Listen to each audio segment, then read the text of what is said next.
Tumingin kayo sa akin. Sampalin ko kung putang no. Tumingin kayo sa akin. Dito sa mata ko. Look at me. Alam mo, hindi ko maintindihan kayong mga kriminal na kapasok sa pulis. Alam mo, sana ang pulis maganda ang reputasyon. They have improved on their image a lot.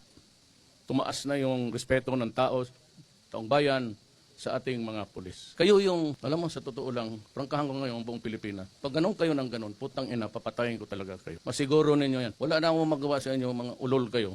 I will review your cases. Kayong may mga kasalanan na sindikato sa droga, sindikato sa korupsyon, meron akong special unit, habang buhay, bantayan kayo. At pag nagkamali kayo ng kunti, sabihin ko, patayin kayo.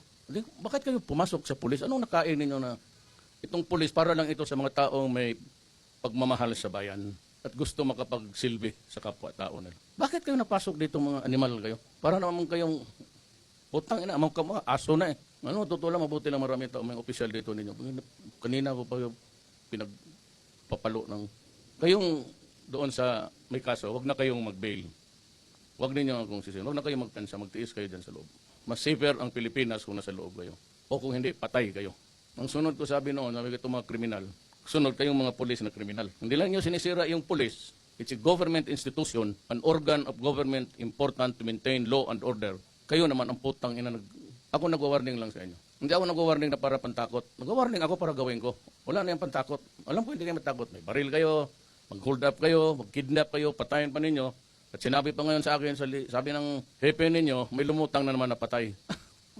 Gusto talaga nyo subukan? O pues, ibigay ko sa inyo. Para naman sa kalaman ng taong bayan, ganon talaga ang gawin ko. Ganon talaga ang gawin ko. Let's say kayo.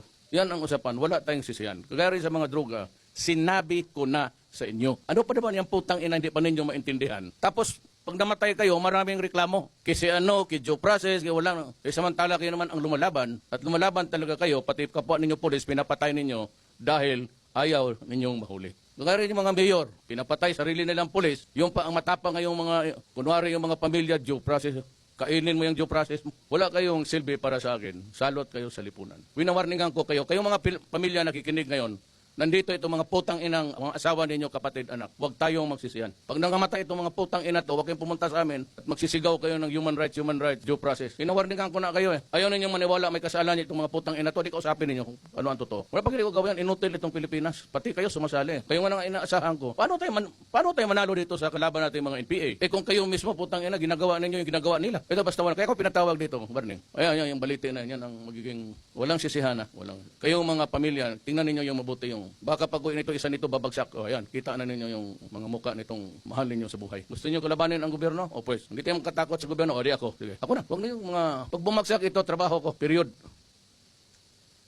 Eh, kayong nasa loob, okay, paarte-arte kayo piyansa-piyansa. Kagaya ang ginagawa ninyo, madali mamapatay ng tao. Sundan mo lang sa likod, paputukan mo, tapos lakad ka lang, kalma. Isang newspaper na naman, isang sigawan na.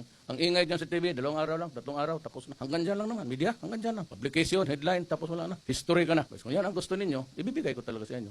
Nagbitaw ako ng salita nung isang araw nung nabasa ko, nalaman ko nga na may pinatay ninyo yung kidnap victim. Ano kaya kung gawain ko yun? Ano kaya isip ninyo kung kidnapin yung asawa mo tapos patulan ng ulo? Itapot dyan sa... Para magdusa ka lang rin. Mabigyan ka ng leksyon na pinakamasakit para dudugo ang luha mo dyan sa kulungan na yan. Yung gano'n yung Apache, pati yung Rido. Pag pinatay mo yung kadugo niya, babalikan ka talaga. Ayun ang sa Mindanao eh. Baka gusto ninyo dito rin. Sa amin tawag niyan Rido. Magtindig kayo dyan. Magkukumperensya pa kami. Huwag kayong umalis dyan. Gutumin kayo. Pag hindi, papatila ko sa inyo lahat yung...